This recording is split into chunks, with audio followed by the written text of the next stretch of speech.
नरकटियागंज की TP Verma college में हिंदी साहित्यिक संगोष्ठी का आयोजन किया गया।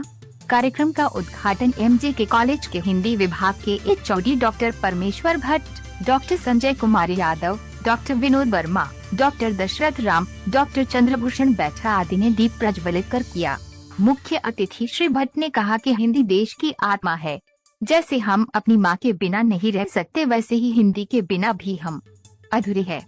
उन्होंने कहा कि हिंदी बोलने में हर एक देशवासियों को गर्व का अनुभव होता है, लेकिन प्रचलन में अंग्रेजी भाषा को ही बोलते हैं। हिंदी के बिना भाषा का परिकल्पना भी नहीं की जा सकती है। टीपी वर्मा कॉलेज के पूर्व प्राचार्य डॉक्टर विनोद वर्मा ने कहा कि हिंदी करोड़ों लोगों की भाषा है। कार्यक्रम में राष्ट्रीय पुरस्कार प्राप्त कवि चंद्रिका राम की पुस्तक सियासत का आईना का लोकार्पण किया गया।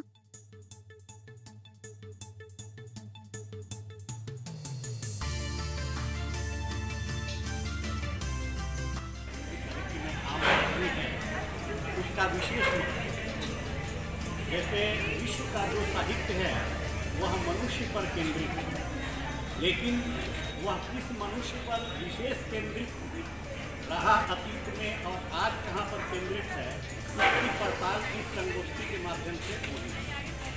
वैसे मनुष्य सृष्टि का सर्वोत्तम प्राणी है और इसी की महिमा वेदों में, शास्त्रों में, साहित्य में या कला संस्कृति में गाई गई है। कवि महाभारत में कहा गया कि नहीं मानुषात श्रेष्ठतरम ही किंचित, मनुष्य से श्रेष्ठ दूसरा कोई नहीं है। चंडीदास ने भी कहा कि सावेर ऊपर मानुष सत्य कहार ऊपर केवल नाई दे। लेकिन अतीत का जो साहित्य है और विशेषकर हिंदी का साहित्य, उसमें आम आदमी की उपस्थिति कम है। यह सच है कि कबीर, तुलसी जैसे लोग जो राजास्त्र में नहीं थे, धर्मास्त्र में थे, उन्होंने मनुष्यता की गुणगान विशेष की है और तुलसी के साहित्य में, कबीर के साहित्य में आम आदमी का महत्व पहचाना है। फ्रांस की राज्य क्रांति के बाद 3 मानवीय और सामाजिक मूल्य हमारे सामने आए: स्वतंत्रता, समानता और भ्रातृत्व। फिर कार्ल मार्क्स ने जिस भौतिकवाद, द्वंद्वात्मक भौतिकवाद का शुभारंभ किया, उसके तहत मनुष्य और जो दबे, कुचले, पीड़ित, शोषित, उपेक्षित थे, उनको महत्व प्रदान किया। हिंदी साहित्य भी आधुनिक काल में आकर उस मनुष्य की पहचान करने में लग गया जो सृष्टि का आधार है, जो सारी प्रगति का मूल है, जिसके बिना संसार का कोई भी श्रेष्ठ कार्य संपन्न नहीं होता।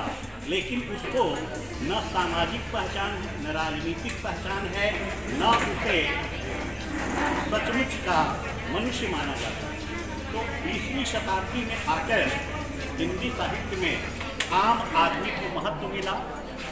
निराला, प्रेमचंद, धूमिल, दिनकर, आरसी प्रसाद सिंह जी, रामावतार, अवतार, अरुण, इन सब ने उस मनुष्य को सबके सामने या साहित्य के सामने, समाज के सामने लाने का प्रयास किया, जिसके पसीने पर, जिसकी कमाई पर, जिसके